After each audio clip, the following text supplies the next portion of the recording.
اللہ سبحانہ و تعالیٰ کے نام پاک سے آغاز جو بڑا مہربان نہایت رحم فرمانے والا ہے، اور کروڑوں درود و سلام ہمارے اور آپ کے آقا حضرت احمد مجتبیٰ محمد مصطفیٰ صلی اللہ علیہ وآلہ وسلم پر کہ آپ کی خدمت اقدس میں ہدایہ درود پیش کرنا اہل ایمان کے لیے دنیا اور آخرت میں کامیابی، بھلائی، فلاح، نجات اور بلندی درجات کا ذریعہ ہے۔ اللہم صلی علی سیدنا و مولانا محمد وعلی آل سیدنا و مولانا محمد وبارک وسلم۔ ناظرین محترم، السلام علیکم ورحمۃ اللہ وبرکاتہ۔ میں ہوں آپ کا میزبان محمد رئیس احمد، اور پیش کیا جا رہا ہے پروگرام روشنی سب کے لیے۔ پیر، منگل، بدھ، یہ تینوں دن آپ کو اس پروگرام کو دیکھتے ہیں، اور موضوع کے اعتبار سے بہت متنوع موضوعات کے ساتھ ہم آپ کی خدمت میں حاضر ہوتے ہیں۔ آج موضوع ہے تصوف، اور تصوف کے حوالے سے ہم بات کریں گے۔ پہلی بات تو یہ ہے کہ کیا تصوف وہ ہے کہ جو آج نظر آ رہا ہے ہمیں، یا صوفی آج کا وہ صوفی ہے کہ جس کی واقعتاً صوفی کی تعریف کتب میں موجود نظر آتی ہے، یا جو آج کے صوفی کی فکر ہے وہی واقعتاً صوفیہ کی فکر رہی ہے، امت کے صوفیہ کی؟ اور پھر یہ کہ تصوف کا جو عام طور پر تعارف ہمارے ہاں پیش کیا جاتا ہے تو کیا وہی تعارف ہے، یا باقاعدہ طور پر اس کے لیے بہت ہی بڑے جو مصنفین ہیں انہوں نے اس کی تعریف بھی کی ہے؟ اور اس کے حوالے سے سب سے پہلے تو ہمارے سامنے قرآن کریم اور احادیث رسول صلی اللہ علیہ وآلہ وسلم ہے۔ اگر ہم قرآن کریم کی اصطلاح سے دیکھیں تو قرآن کریم کی اصطلاح کے مطابق تو تزکیہ نفس کے معنوں میں اس کو ہم لے سکتے ہیں، اور احادیث رسول صلی اللہ علیہ وآلہ وسلم کی اصطلاح میں دیکھیں تو یہ احسان کے معنوں میں آتا ہے۔ تو اس طور پر یہ بات سامنے آتی ہے کہ آیا تزکیہ نفس جو ہے کتنا اہم ہے، اور اتنا اہم ہے کہ مقاصد بعثت نبوی صلی اللہ علیہ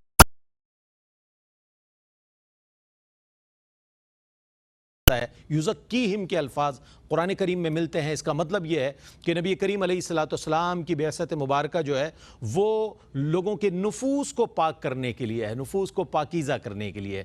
تو تصوف جو ہے بنیادی طور پر انسان کی تعمیر سیرت کے حوالے سے انتہائی اہم موضوع ہے۔ آج اگر ہم یہ سمجھیں کہ کیا صوفیہ، اور یہ تو صوفیہ کا کام ہے، تو مولویوں کا کام ہے، یہ تو ان لوگوں کا کام ہے جو دینی محافل کا حصہ ہوتے ہیں، نہیں جناب، یہ موضوع میرا بھی ہے اور یہ موضوع آپ کا بھی ہے، یہ ہر اس مسلمان کا موضوع ہے کہ جو قرآن کریم کے احکامات اور رسول کریم صلی اللہ علیہ وآلہ وسلم کے فرامین کو سامنے رکھتے ہوئے اپنی زندگی گزارتا ہے۔ اور تصوف بھی یہی ہے، اس میں کہیں پر بھی یہ متصادم نہیں ہے تصوف اور شریعت، یہ متصادم نہیں ہے، بلکہ تصوف جو ہے وہ شریعت کے بالکل عین مطابق اور اس کو فالو کرتا ہوا نظر آتا ہے۔ اس حوالے سے آج انشاءاللہ جاننے کی کوشش کریں گے کہ تصوف ہے کیا، اس کی تعریف کیا ہے، اس کی ضرورت اور اہمیت کیا ہے۔ یہاں سے آغاز کریں گے۔ علامہ مفتی احسن نوید نیازی صاحب ممتاز و معروف عالم دین ہیں، ہمارے پینل کا حصہ ہیں، تشریف فرما ہے۔ السلام علیکم ورحمۃ اللہ وبرکاتہ۔ وعلیکم السلام ورحمۃ اللہ وبرکاتہ۔ اور آپ کے ساتھ تشریف فرما ہے ایک ایسی شخصیت جو سلسلہ قادریہ کے حوالے سے ایک ایسا خانوادہ کہ میرے اجداد نے بھی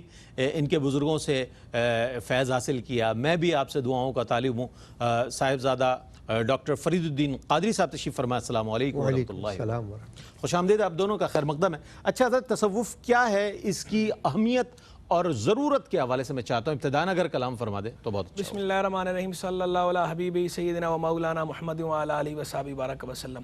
تصوف بنیادی طور پر صفائے قلب کا نام ہے۔ قلب کا تعلق مخلوق سے کاٹ کر، برائیوں سے قلب کو خالی کر کے، اچھائیوں سے قلب کو آراستہ کر کے، مخلوق سے کاٹ کے خالق سے جڑ جانے کا نام ہے، خالق سے لو لگانے کا نام ہے، دل کا تعلق خالق کے ساتھ ہو، بس یہ تصوف ہے۔ اور اس کی اصل اور اس کی ضرورت اور اہمیت اگر دیکھیں تو ضرورت و اہمیت سمجھنے کے لیے دیکھیں حدیث جبریل بہت زیادہ مشہور ہے، حدیث مبارک جو ہے بخاری میں بھی ہے، مسلم میں بھی ہے، جس کے اندر یہ موجود ہے کہ حضور جان عالم صلی اللہ علیہ وسلم کی بارگاہ اقدس میں سیدنا جبریل امین علی نبینا علیہ السلام ایک مسافر کی شکل میں آئے، اجنبی کی شکل میں آئے، اور آ کر حضور علیہ السلام سے سوالات کیے مختلف، اسلام کے بارے میں سوال پوچھا، ایمان کے بارے میں سوال پوچھا، احسان کے بارے میں سوال پوچھا۔ حضور نبی کریم علیہ السلام نے ایمان کے بارے میں جو سوال پوچھا تھا اس کے جواب میں ایمان سے متعلقہ امور ارشاد فرمائے، جو اسلام کے بارے میں سوال پوچھا گیا تھا اس کے اندر اعمال ظاہرہ ارشاد فرمائے، اعمال ظاہرہ کی اصلاح سے متعلق۔ اور جب احسان کے بارے میں انہوں نے سوال پوچھا اور عرض کیا کہ حضور اخبرنی عن الاحسان، مجھے احسان کے بارے میں خبر دیجئے۔ تو حضور جان عالم صلی اللہ تعالی علیہ وآلہ وسلم نے ارشاد فرمایا ان تعبد اللہ کأنک تراہ فإن لم تکن تراہ فإنہ یراک، کہ تم اللہ کی عبادت اس طرح کرو گویا تم اسے دیکھ رہے ہو، اور اگر تم اسے نہیں دیکھ رہے تو وہ تو تمہیں دیکھ ہی رہا ہے۔ اب یہ پوری حدیث آگے ہے، پھر اس حدیث کے بعد آخر میں سرکار علیہ السلام سائل کے بارے میں صحابہ سے پوچھتے ہیں اور وہ عرض کرتے ہیں اللہ و رسولہ عالم، اللہ اور اللہ کا رسول زیادہ جانتے ہیں۔ تو حضور جواب میں ارشاد فرماتے ہیں فإنہ جبریل اتاکم یعلمکم دینکم، کہ یہ جبریل تھے، آئے تھے تمہیں تمہارا دین سکھانے کے لیے۔ تو سرکار نے اس پورے مجموعے پہ دین کا اطلاق فرمایا، تو پتہ چلا دین کے 3 حصے ہیں، ایک کا تعلق اسلام کے ساتھ، ایک کا تعلق ایمان کے ساتھ، ایک کا تعلق احسان کے ساتھ۔ ٹھیک ہے، جو عقیدے کے ساتھ جس کا تصحیح عقیدہ وہ بھی ضروری ہے، تصحیح اعمال ظاہرہ وہ بھی ضروری ہے، اور تصحیح باطن بھی ضروری ہے۔ اب حضور جان عالم صلی اللہ علیہ وسلم جب جلوہ فروز تھے، آپ سید الانبیاء ہیں، تجلیات کا مرکز، محبت، منبع تھے، آپ جامع تھے، آپ کے ہوتے ہوئے الگ سے کسی شعبے کی حاجت نہیں تھی، کوئی کلاسیفیکیشن کی الگ سے حاجت نہیں تھی۔ تو آپ کی مبارک صحبت کی برکت سے، انوار نبوت سے، تجلیات ربانیہ سے صحابہ کرام رضوان بھی جامع تھے۔ لیکن جیسے جب آپ کا وصال ہوا اور اس کے بعد جیسے جیسے آپ کے مبارک زمانے سے دوری ہوتی گئی، تو اس کے بعد اب ضرورت پیش آئی، جامعیت کم ہوتی گئی نا، تو جامعیت کم ہونے کی وجہ سے اب ضرورت پیش آئی کہ امت کی آسانی کے لیے کلاسیفیکیشن کر دی جائے، ہر ایک شعبے کو الگ الگ باقاعدہ شعبے کی صورت دے دی جائے۔ تو جس کا تعلق عقیدے کی تصحیح اور اصلاح کے ساتھ تھا، اسے علم الکلام کا نام دے کے الگ سے ایک علم بنا دیا گیا اور اس کے ماہرین متکلمین کہلائے۔ جس کا تعلق اعمال ظاہرہ کی اصلاح کے ساتھ تھا، اس کو الگ سے فقہ، علم الفقہ کا نام دے دیا گیا اور اس کے ماہرین فقہا کہلائے۔ جس کا تعلق باطن کی اصلاح کے ساتھ تھا، اسے الگ سے علم التصوف یا علم الاحسان کا نام دے دیا گیا اور اس کے ماہرین صوفیاء کہلائے۔ تو یہ ضرورت پیش آئی، امت کی آسانی کے لیے الگ سے ایک شعبہ بنا دیا گیا، اور یہ شعبہ کتنا ضروری ہے اس کا اندازہ تو اس سے لگائیے کہ تزکیہ نفس کا ذکر جو ہے قرآن مجید فرقان حمید میں نبی کریم علیہ الصلوۃ والتسلیم کے بنیادی امور میں سے، ذمہ داریوں میں سے ایک ذمہ داری قرار دیا گیا ہے تزکیہ نفس کو۔ تو قلب کو صاف کرنا، خالق سے لو لگانا، مخلوق سے کٹنا، یہ وَتَبَتَّلْ إِلَيْهِ تَبْتِيلًا، اور سب سے کٹ کے اسی کے ہو رہو، یہ اس کی تفسیر ہے تصوف اور احسان۔ اچھا، لفظ تصوف کے معنی کے اطلاق جو ہے کیا کیا ہے، میں چاہتا ہوں اس کے حوالے سے کچھ ارشاد فرمائیے گا۔ بسم اللہ الرحمن الرحیم، الحمدللہ رب العالمین والصلاة والسلام علی خاتم النبیین۔ دیکھیے، تصوف جیسا کہ آپ نے خود بھی فرمایا کہ قرآن و حدیث سے کوئی الگ چیز نہیں، شعبہ بھی نہیں اور الگ چیز بھی نہیں ہے۔ اور دوسری بات یہ کہ اس کا ایک نام تصوف پڑ گیا، ورنہ تو آپ دیکھیں کہ جو اس کے اعمال و اشغال ہیں وہ سب وہی ہیں جو قرآن و حدیث سے ثابت ہیں۔ بے شک بے شک، کیونکہ کوئی بھی صوفی، خاص کر اکابر میں سے، ایسا نہیں گزرا جس کے اعمال و اشغال آپ کو وہ نظر آئیں کہ جس کو آپ کہیں کہ بھئی یہ قرآن و حدیث سے مطابقت نہیں رکھتے۔ کیوں کہ جو احکام قرآن میں آئے ہیں، تزکیہ نفس کے حوالے سے ہوں یا تصفیہ قلب کے حوالے سے ہوں، وہ ہر صوفی کے اندر آپ کو نظر آئیں گے۔ بالکل نظر آئیں، ٹھیک ہے نا۔ یہ اصل میں بات یہ ہے کہ دیکھیے، صحابہ کرام رضوان اللہ علیہم اجمعین کا جو دور تھا، بزرگان دین نے یہ فرمایا ہے کہ وہ بھی صوفی تھے، لیکن بات یہ ہے کہ چونکہ ان کے نزدیک وہ جو لقب ان کا ہے صحابہ اور صحابی، اس سے بڑھ کر اور کوئی لقب ہو نہیں سکتا تھا، تو وہ صحابی کے نام سے ملقب، اس سے بڑھ کر اعزاز کیا ہو سکتا ہے؟ ورنہ آپ اگر ان کو بھی صوفی کہیں تو کوئی عجب نہیں، اس لیے کہ وہ سارے اعمال و اشغال جو صحابہ میں تھے وہی اکابر صوفیہ نے اختیار فرمایا۔ بے شک بے شک۔ تو اب آپ اگر اس کو معنوی حیثیت سے دیکھیں، ایک تو ہے اس کا لغوی معنی، تو لغوی معنوں میں تو لوگوں نے کہا ہے کہ بھئی یہ تو لفظ صوف سے نکلا ہے، اور وہ چونکہ اون کا لباس ہے تو وہ ٹھیک ہے۔ ظاہر ہے کہ اس زمانے میں لباسوں کا جو معاملہ تھا وہ قسم قسم کے تو لباس ہوتے نہیں تھے، تو وہ اونی لباس ہوا کرتے تھے اور سوتی لباس ہوا کرتے تھے، تو وہی ان کا اوڑھنا بچھونا تھا، تو وہ تو لغوی طور پر ہو گیا۔ لیکن اگر آپ یہ دیکھیں کہ کیا اگر کوئی صوفی وہ لباس نہ پہنے لیکن اعمال و اشغال اس کے صوفیہ والے ہوں، تو کیا وہ صوفی نہیں کہلائے؟ یقیناً صوفی ہوگا۔ تو پھر اس کیوں کہ تصوف جو ہے وہ لباس سے متعلق نہیں ہے، تصوف جو ہے وہ تو اصل میں حال سے متعلق ہے۔ اس لیے بزرگان دین نے ایک پتے کی بات بتائی کہ تصوف جو ہے وہ اصل میں قال نہیں ہے بلکہ وہ حال ہے. جب تک آپ کا حال تصوف کے مطابق نہ ہو اس وقت صرف قال سے بات نہیں چلتا. میرے خاندان میں بزرگ گزر انہوں نے فرمایا کہ چھٹ قال نوں گھن تو حال و لال تینو محب ملے حق جل جلال، کہ تو قال کو چھوڑ دے حال کو اختیار کر لے. ہر صوفی جو ہے وہ اپنے حال کے اعتبار سے ایسا ہو جاتا ہے کہ وہ اللہ تبارک و تعالی کی طرف اس کی ساری توجہ ہو جاتی ہے. تو معنوی اطلاق کے لحاظ سے اگر آپ دیکھیں تو تزکیہ نفس ہو یا تصفیہ قلب ہو، یہ سارے معاملات اور اس کے علاوہ ماں سوا سے دل کو پاک کرنا، ماں سوا اللہ سے اپنے دل کو پاک کر لینا اور اللہ تبارک و تعالیٰ کی طرف لگ جانا. اب دیکھیے قرآن مجید میں ایک آیت شریفہ ہے، یوم لا ینفع مال ولا بنون الا من اتی اللہ بقلب سلیم. تصفیہ قلب کے حوالے سے یہ ہے کہ اس دن یعنی قیامت کے دن نہ مال کام آئے گا، نہ اولاد کام آئے گی، بیٹے کام آئیں گے، بلکہ وہ شخص کہ جو اپنے ساتھ قلب سلیم لے کر آئے گا. سبحان اللہ. تو تصفیہ قلب میں وہ تعریف آ جاتی ہے کہ جو قلب سلیم والی تعریف. تو ہر صوفی جو ہے وہ قلب سلیم رکھتا ہے تبھی وہ صوفی کہلاتا ہے، ورنہ تو وہ صحیح معنوں میں صوفی بھی نہ کہلائے. بہت عمدہ، بہت ہی عمدہ انداز میں دونوں ہی اسکالرز نے ماشاءاللہ اپنے اپنے سوالات کے جوابات بہت ہی خوبصورت انداز میں اپنے وقی مطالعے کی روشنی میں عنایت فرمائے. ایک مختصر سا وقفہ ہے، وقفے کے بعد جب لوٹیں گے تو اسی موضوع پر ایک اہم سوال میرے پاس موجود ہے، پیش کروں گا، ہمارے ساتھ رہیے گا. ناظرین آپ کا خیر مقدم ہے. تصوف، یہاں تک ہم پہنچے ہیں کہ تصوف جو ہے نفس کا تزکیہ ہے اور اخلاق کا تصفیہ ہے. یہ ہے بنیادی طور پر تصوف، اور اسے بہت اچھی بات ارشاد فرمائی ڈاکٹر صاحب نے کہ صحابہ اکرام رضوان اللہ تعالیٰ علیہم اجمعین سراپا صوفی تھے، لیکن صوفی کہلواتے اس لیے نہیں تھے کہ منصب صحابیت ان کے پاس موجود تھا، جو سب سے بڑا میں سمجھتا ہوں آنر ہے کسی بھی امتی کے لیے کہ وہ سرکار علیہ الصلوۃ والسلام کے کمپینینز میں شامل ہو. اچھا، اب دوسری بات یہ ہے کہ جیسے میں نے اپنے سرنامہ کلام میں بھی عرض کیا کہ تصوف کی مختلف تعریفات ہمیں ملتی ہیں، اس میں اختلافات بھی ملتے ہیں. میں چاہتا ہوں اس حوالے سے کچھ روشنی ڈالیے کہ اس کے بے شمار تعریفات کی گئی ہیں اور ان میں اختلافات بھی سامنے آئے.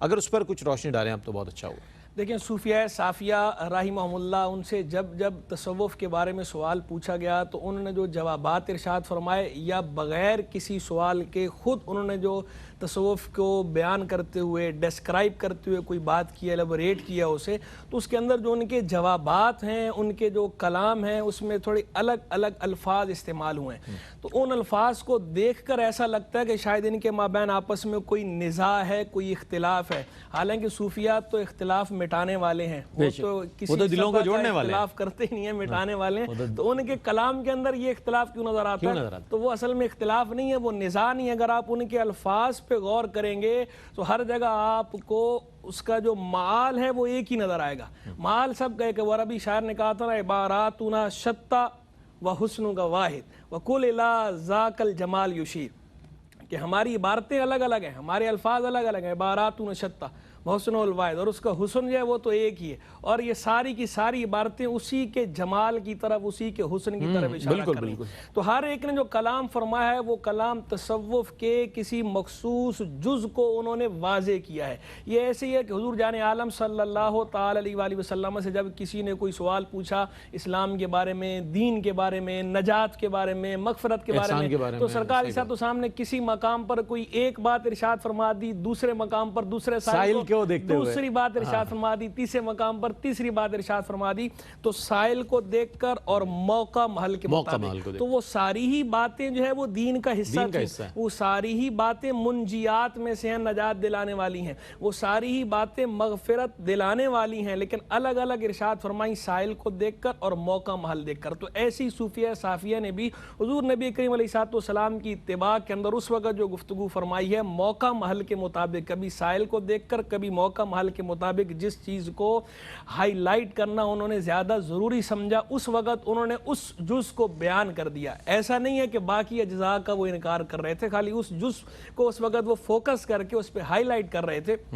تو یہ بات اب یہ جو نزاع ہے یہ حقیقی نزاع نہیں ہے، یہ محض نزاع لفظی ہے۔ اور اگر ان ساری تعریفات کو دیکھیں، نچوڑ نکالیں، تو بنیادی طور پر کئیوں نے تو ایسا کہا کہ تصوف کو حسن اخلاق قرار دیا، اور کئیوں نے جو ہے وہ تصوف کو ادب قرار دیا، ادب ہے، اور جو ہے بعض نے یہ کہا کہ تصوف یہ ہے کہ مخلوق سے رشتہ توڑ لے، اللہ سے رشتہ جوڑ لے۔ یہ اچھا، یہ تینوں کے مابین دیکھیں تو کوئی منافات نہیں ہے، اس لیے کہ ادب ہو یا اخلاق ہو، ادب اور اخلاق دونوں کی تین الگ الگ سطحیں ہیں۔ ایک ادب اور اخلاق ہے خالق کے ساتھ، ایک ادب اور اخلاق ہے اپنے نفس کے ساتھ، ایک ادب اور اخلاق ہے مخلوق کے ساتھ، بقیہ مخلوق کے ساتھ۔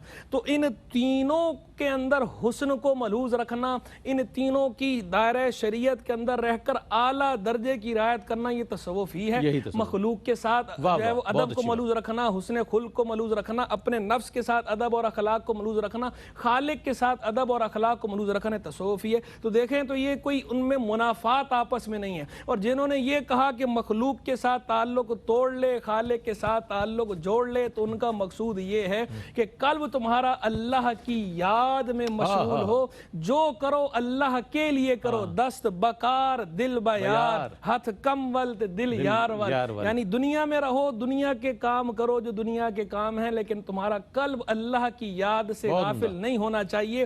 جو قلب کی سوئی ہے وہ اسی کی طرف لگی رہے، مانا دے شمع تیری طرف لو لگی رہے، دے لطف میری جہاں کو تو سوز و گداز کا، برادر اعلیٰ نے عرض کیا تھا۔ تو اللہ کی طرف لو لگائے رکھنا یہ تصوف ہے۔ تو ان کی اگر یہ تعریفات کو دیکھیں، ان کے جوابات کو دیکھیں، تو ہمیں کوئی حقیقی نزاع، حقیقی اختلاف نظر نہیں آتا۔ سب کا مقصود ایک ہی ہے کہ اللہ کے ساتھ اپنے تعلق کو مضبوط کرنا، پیوریفائی کرنا، تطہیر، خالص تعلق ہونا اللہ کے ساتھ۔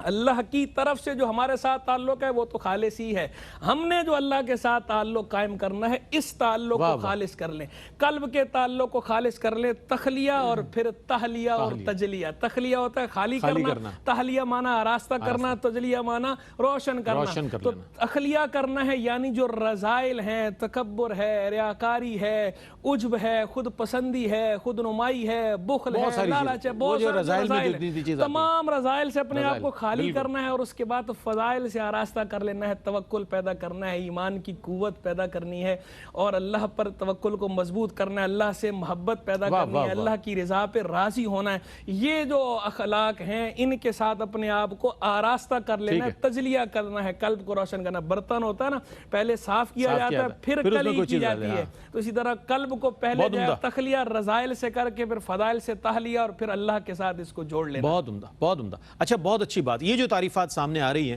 اس سے تو یہ بات ثابت ہوتی ہے کہ ایک بندہ مومن جو ہے کامل مومن کے درجے پر تبھی پہنچتا ہے کہ جب تزکیہ نفس بھی کرے اور اخلاق کا تصفیہ بھی کرتا رہے اور شریعت کے احکامات کے مطابق اپنی زندگی گزارتا رہے۔ لیکن مسکنسیپشن یہ آیا ہے سامنے کہ آیا تصوف کے لیے بڑے بڑے بورڈ ہمیں نظر آتے ہیں، صوفی باصفا، اور جناب جب ان کے احوال کو ہم دیکھتے ہیں تو نظر یہ آتا ہے کہ جناب اس میں شریعت سے متصادم بہت سے امور نظر آتے ہیں، تو پھر لوگ جو ہیں بدظن ہو جاتے ہیں، لوگ اس کے بارے میں اپنی منفی رائے دینا شروع کر دیتے ہیں، اور پھر سب کے لیے ایک ہی رائے ان کی آتی ہے کہ یہ تو سارے ہی ایسے ہیں۔ ایسا ہرگز نہیں ہے۔ جو صوفیہ ہیں، جو ان کی تعلیمات ہیں، جو ان کے افکار ہیں، اور جو اس کی تعریف ہے بنیادی طور پر اس پروگرام کے ذریعے آپ تک پہنچ رہی ہے اور پہنچنی بھی چاہیے۔ اچھا حضرت یہ فرمائیے گا، کیا تصوف میں ایسے عوامل بھی ہیں کہ جو شریعت سے متصادم ہیں یا قرآن و حدیث کے منافی ہیں؟ میں چاہتا ہوں اس پر بھی آپ اگر کلام فرما دیں تو لوگوں کا بہت ذہن جو ہے وہ کلیئر ہو جائے گا، اور اس حوالے سے کانسیپٹ کافی ان کا بہتر ہو جائے گا۔ دیکھیے، اصل تصوف تو قرآن و حدیث سے منافی ہو ہی نہیں سکتا۔ بات ہو رہی ہے وہ کہ جو موجودہ دور میں یا کسی بھی دور میں کوئی اس سے ہٹ کر بات کرے تو آپ اس کو منافی عمل کہہ سکتے ہیں، ورنہ جو اس کی بیس ہے، بنیاد ہے تصوف کی، وہ تو قرآن و حدیث کے ہی اعمال و اشغال پر ہے۔ اب دیکھیے، بعض دفعہ بعض لوگ یہ سمجھتے ہیں کہ شاید کوئی تصوف کو اپنائے یا تصوف کی طرف رغبت کرے تو شاید اسے ہر ایک سے کٹ جانا ہوگا۔ ہر ایک سے کٹ جانے کا مطلب یہ ہے کہ نہ تو وہ بیوی بچے رکھے گا، نہ وہ دنیا کا کوئی کاروبار کرے گا، نہ وہ کوئی نوکری کرے گا۔ تو ایسا نہیں ہے۔ صوفیاء کرام نے کبھی بھی کسی کو یہ نہیں کہا کہ آپ سب کچھ چھوڑ دو اللہ کے لیے، بلکہ وہ یہ کہتے ہیں کہ آپ اللہ تبارک و تعالیٰ کی طرف اپنا دھیان رکھو، اور دنیا کے جو معاملات ہیں ان میں بیلنس رکھو، اور تصوف کے ساتھ ساتھ اپنے آپ کو شامل رکھو۔ مثلا مولانا روم رحمۃ اللہ علیہ نے ایک بڑی اچھی بات فرمائی. انہوں نے کہا چیز دنیا از خدا غافل بدن نئے قماشو نقراؤ فرزند و زن. انہوں نے فرمایا کہ دنیا اگر آپ یہ سمجھتے ہو کہ بھائی تصوف میں کوئی آ گیا تو اس کو دنیا چھوڑنا پڑے گی, تو یہ ایسی بات نہیں ہے, بلکہ انہوں نے کہا تصوف یہ ہے, دنیا یہ ہے کہ خدا سے غافل ہونے کا نام, وہ دنیا ہے کہ اگر آپ خدا سے غافل ہو جاؤ, اللہ سے غافل ہو جاؤ, وہ دنیا ہے. ورنہ آپ اپنا کاروبار کرتے رہو, دنیا کے مشاغل میں اگر مصروف رہو, جائز مشاغل میں, تصوف اس سے آپ کو روکتا نہیں ہے, وہ منفی عوامل نہیں ہے تصوف. بالکل صحیح. اور فرمایا کہ نئے قماش و نقرو فرزند و زمن, یہ سونا چاندی یا بیوی بچے یہ دنیا نہیں ہے, اصل میں تو اللہ سے غافل ہونے کا نام دنیا ہے. نمبر 2 بات, اگر کوئی منفی عمل تصوف میں سمجھتا ہے اور وہ یہ سمجھتا ہے کہ رہبانیت کہ جیسے عیسائیت میں ہے کہ آپ بیوی بچے اختیار نہ کریں, تو لوگ سمجھتے شاید تصوف میں بھی ایسا کرنا ضروری ہے. ایسا نہیں ہے. انبیاء کرام نے اگر بیوی بچے رکھے تو اولیاء کرام نے بھی بیوی بچے رکھے, صوفیاء اعظام نے بھی نکاح کیے, اس لیے کہ وہ تو بیلنس رکھتے ہیں نا, دنیا اور دین کو ساتھ لے کر چلتے. تو اس لیے اگر منفی عوامل کا آپ نے جو ذکر کیا ہے وہ تو وہ ہیں کہ جو قرآن سے اور حدیث سے ہٹ کرو, تو تصوف کبھی بھی کوئی ایسا عمل ہمیں نہیں بتاتا. ابھی یہ تصفیہ قلب کی بات ہو رہی تھی, میرے جد امجد حضرت مولانا شاہ محمد غلام رسول قادری رحمۃ اللہ نے ایک شعر کہا کہ رمز تصوف اے اخی تصفیہ خیال ہے, حق کے سوا خیال بھی صوفی کو ایک وبال ہے.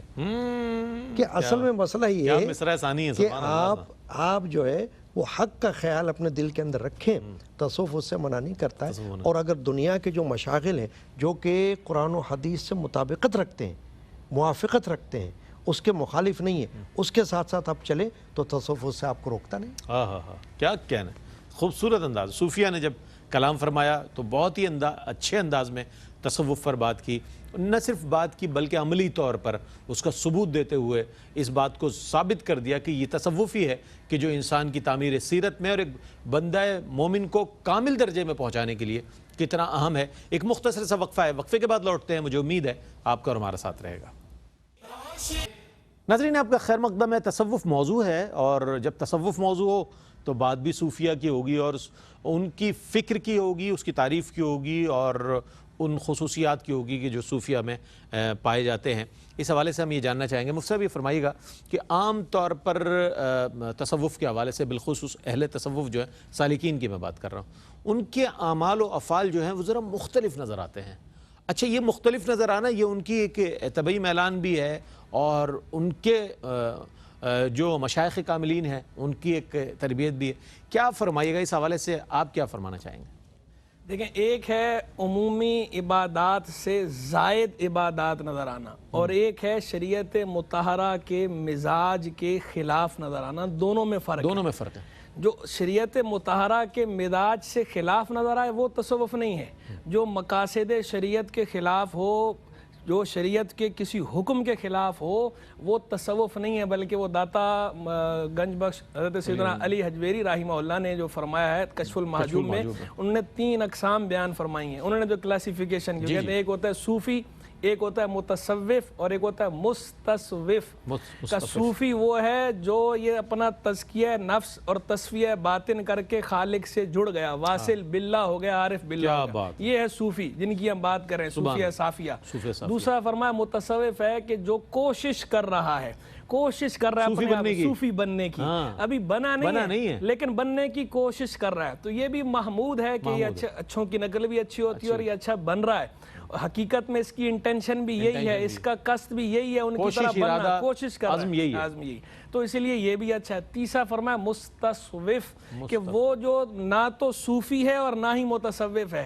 گندم نما جو فروش, راہبر نما رہزن, کہ جو حقیقت میں تو صوفی نہیں ہے اور نہ ہی کوشش کر رہا ہے, بلکہ صرف دکھاوا کر رہا ہے اپنے صوفی ہونے کا. لوگوں کو یہ دکھا رہا ہے کہ میں عارف ہوں, لیکن حقیقت میں وہ عارف نہیں ہے, حقیقت میں وہ جاہل ہے.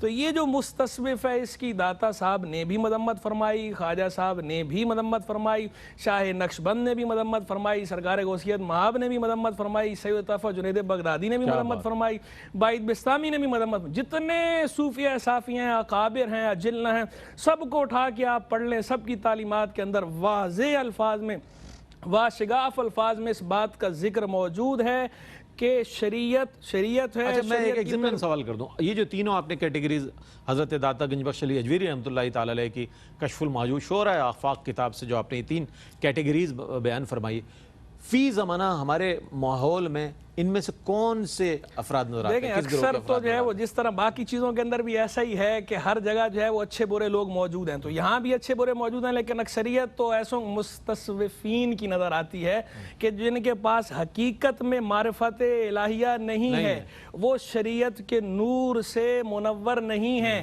اللہ تبارک و تعالی کی تجلیات ربانیہ اور برکات نبوت سے محروم ہیں, صرف اور صرف اپنی جیب بھرنے کے لیے, اپنی تجوریاں بھرنے کے لیے اپنے آپ کو پیر مشہور کیا ہوا ہے, پیر کا بورڈ لگا لیا ہے, اور نظر بھی مخلوق کی جیب ہی پر ہے. صوفیہ صافیہ کی نظر اپنے قلب پر ہوتی تھی اور مخلوق کے قلب پر ہوتی تھی, اصلاح کرتے تھے قلب کی, اپنے قلب کا بھی تزکیہ کرتے تھے اور مخلوق کے قلب کا بھی تزکیہ کرتے تھے, کرتے یہ بھی تصفیہ ہیں, لیکن یہ جیب کا تصفیہ کرتے ہیں, یہ مخلوق کی جیب کا صفایا کر رہے ہیں. ان کی نظر مخلوق کی جیب پر ہے, تو جس کی نظر مخلوق کی جیب پر ہو وہ پیر نہیں ہو سکتا, جس کی نظر مخلوق کی جیب پر ہو وہ مستصوف ہے, وہ صوفی نہیں. صوفی وہی ہے جو جس کی نظر قلب پر ہے, جو اپنا قلب کو بھی اللہ کے ساتھ جوڑتا ہے اور مخلوق کے قلب کو بھی اللہ کے ساتھ جوڑتا ہے, جو صرف اپنے ارد گرد بندوں کو گھماتا رہے اور اپنے ذاتی مفاد ان سے حاصل کرتا رہے,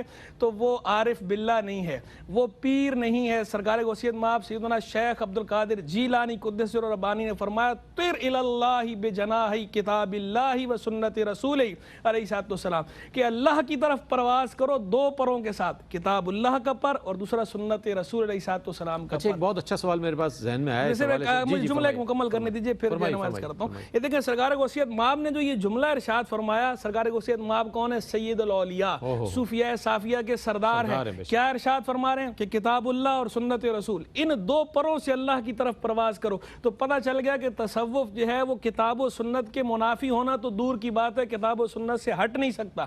جو کتاب و سنت سے ہٹ جائے تو وہی ہے جس کے بارے میں اکابر نے فرمایا, کلو حقیقت ردت الشریعہ فهو زندقہ, ہر وہ حقیقت یا طریقت کی بات جسے شریعت رد کر دے تو وہ زندقہ ہے, بے دینی ہے, وہ حقیقت یا طریقت نہیں. جی اب آپ بہت اچھی بات. اچھا میں چاہتا ہوں کہ ڈاکٹر صاحب کی جانب بڑھوں, پھر مفتی صاحب کی جانب آؤں گا. اچھا یہ فرمائیے گا ڈاکٹر صاحب کہ فی زمانہ جب لوگ خانقاہی نظام سے دور نظر آ رہے ہیں, صوفیہ سے, اہل اللہ سے ان کا کوئی ایسا رابطہ واسطہ نہیں نظر آتا, جیسے کہ ماضی میں ہمارے ہم سنتے آئے ہیں اور دیکھتے آئے ہیں کہ یہ سب چیزیں ہوتی رہی ہیں, تو ایک خاندانوں میں, افراد میں ایک ترتیب ہوتی تھی, شریعت کا ایک لحاظ ہوتا تھا, اس کے مطابق زندگی گزارا کرتے تھے. اس اعتبار سے یہ فرمائیے گا کہ یہ جو موضوع ہے جس کا انتخاب کیا گیا ہے کتنا اہم ہے عصر حاضر کے حوالے سے فرمائیے. دیکھیے اہم تو بہت موضوع ہے, ہمیشہ سے اہم رہا ہے. جی صرف وجہ وہی ہے جیسے ابھی گفتگو کے دوران باتیں ہماری ہو رہی ہیں کہ اس دور کے اندر چونکہ افراتفری کا ایک دور ہے اور سائنسی دور ہے, بندہ یہ سمجھتا ہے کہ شاید ہر چیز کو ہم سائنس کی نظر سے ہم دیکھیں اور جو چیز ہمارے عقل میں آ جائے اسی کو ہم ایکسیپٹ کریں. مگر قرآن مجید تو ہم کو وہ باتیں بتاتا ہے کہ جہاں تک ہماری عقل نہیں پہنچتی, بالکل, لیکن ہمیں اس کو ایمان کی نظر سے دیکھ کر اور اس پر عمل کرنا ہوتا ہے. بالکل. تو تصوف میں بھی اسی طرح ہے کہ دیکھیں جس طرح سے معجزات ہیں اسی طرح سے کرامات بھی ہیں. بالکل. تو اگر ہمارا یقین اور ہمارا ایمان معجزے پر ہے تو ہمارا ایمان کرامت پر بھی ہے, اس لیے کہ جس طرح معجزہ قرآن سے ثابت ہے کرامت بھی قرآن سے ثابت ہے. تو جو اکابر صوفیاء کرام گزرے ہیں ان کے ہاں چونکہ کرامات بھی ہوا کرتی تھی. اب موجودہ دور میں جیسے کہ آپ پوچھ رہے ہیں, بعض لوگ جب یہ سنتے ہیں کہ فلاں بزرگ سے فلاں تو وہ کہتے ہیں کہ نہیں بھئی یہ کرامت کی بات ہم سے نہیں کریں, ایسا تو ایسا ہو ہی نہیں سکتا. بھئی اگر ایسا نہیں ہو سکتا تو پھر معجزہ جو قرآن مجید میں ہے پھر وہ بھی نہیں ہو سکتا ہوگا, لیکن آپ کو اس کو ماننا ہے. تو جب معجزے کے پیچھے بھی اللہ تعالیٰ ہی کا حکم ہے, اذن الہی ہے, تو کرامت میں بھی اذن الہی ہے. اب دیکھنا یہ ہے کہ صوفیاء کرام نے جو چیزیں کرامات سے تعلق رکھتی ہوئی ہمیں بتائی ہیں وہ تب بتائی ہیں کہ جب اللہ تعالیٰ کا حکم ان کو ہو گیا, ورنہ کشف و کرامت کے وہ طالب کبھی بھی نہیں ہوئے. صوفیاء کرام کے ہاں کبھی بھی یہ مسئلہ نہیں رہا ہے کہ اگر کرامت ہوگی تو ہی اس کو صوفی مانا جائے گا, نہیں تو نہیں مانا جائے گا. اصل چیز کیا ہے؟ استقامت علی الدین, دین پر استقامت. فوق الکرامت کا فرمایا. بالکل. یعنی کہ کرامت پہ فرق دیتے کرامت سے ہے بڑھ کر استقامت ہوا ثابت یہ مردان خدا سے کہ مردان خدا جو ہیں عارفان باللہ جو ہیں وہ تو استقامت پر توجہ دیتے ہیں. وہ یہ کہتے ہیں کہ بھئی کرامت جو ہے وہ بڑی تو یہی ہے کہ آپ شریعت پر مستقیم رہیں, ثابت قدم رہے, قرآن مجید کے احکامات پر آپ جو ہے ثابت قدم رہے اور احادیث مبارکہ پر آپ عمل کرتے رہیں. یہ کرامت سے بھی بڑھ کر ہے. تو اب ہو رہا یہ ہے کہ ہم اس دور کے اندر جس دور میں ہم جی رہے ہیں کہ اس سائنس کی وجہ سے تعلیمات جو دنیا کی ہے اس کی وجہ سے لوگوں میں جو ہے یہ شعور جو ہے اس طرح سے ڈسٹرب ہو رہا ہے کہ وہ اس چیز کو سمجھنے پہ تیار نہیں ہوتے. لیکن اگر وہ باقاعدہ غور سے مطالعہ کریں اکابر صوفیاء کرام کا تو آپ کو معلوم ہوگا کہ جتنی باتیں قرآن مجید ہمیں بتائی ہیں. ابھی ہم گفتگو کر رہے تھے دیکھیے توکل والی بات, فقر والی بات, صبر والی بات, شکر والی بات, ان میں سے کوئی ایک بھی ایسی نہیں جس کو صوفیاء نے بیان نہ کیا ہو یا صوفیاء نے اپنے اوپر اس کو طاری نہ کیا ہو اور اپنے حال سے اس کو ثابت نہ کیا ہو. صحیح فرمایا. تو آپ تو اس چیزوں کو دیکھیں کہ ہم لوگوں کو یہ بتانا چاہ رہے ہیں کہ آپ یہ بتائیے کہ کبھی کسی اکابر صوفیاء میں سے آپ نے دیکھا ہے کہ قرآن مجید کے یہ جتنے بھی اعمال و اشغال ہیں یہ ان میں موجود نہ ہوں. ٹھیک ہے, تو اگر ہیں تو پھر آپ کو اس پر چلنا ہوگا. اچھا صاحب میں آپ سے 1-2 منٹ لوں گا بس, چونکہ بالکل وائنڈ اپ کی طرف ہیں ہم.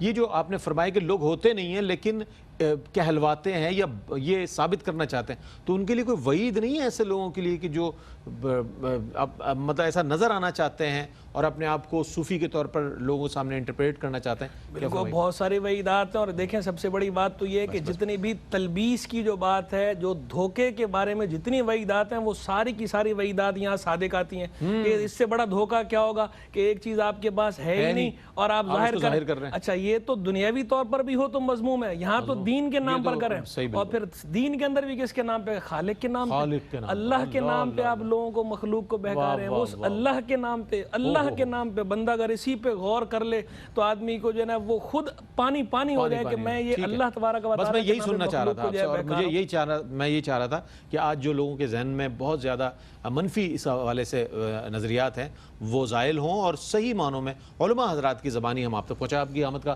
بہت شکریہ ادا کروں گا. ڈاکٹر صاحب آپ تشریف لائے. ناظرین محترم یہی موضوع انشاءاللہ کل بھی ہمارے پروگرام کا ہوگا اور مختلف جہتوں پر ہم انشاءاللہ سوالات قائم کریں گے, اپنے اسکالرز کی خدمت میں سوالات پیش کریں گے. کل تک کے لیے اپنے میزبان محمد رئیس احمد کو اجازت دیجیے. اللہ حافظ.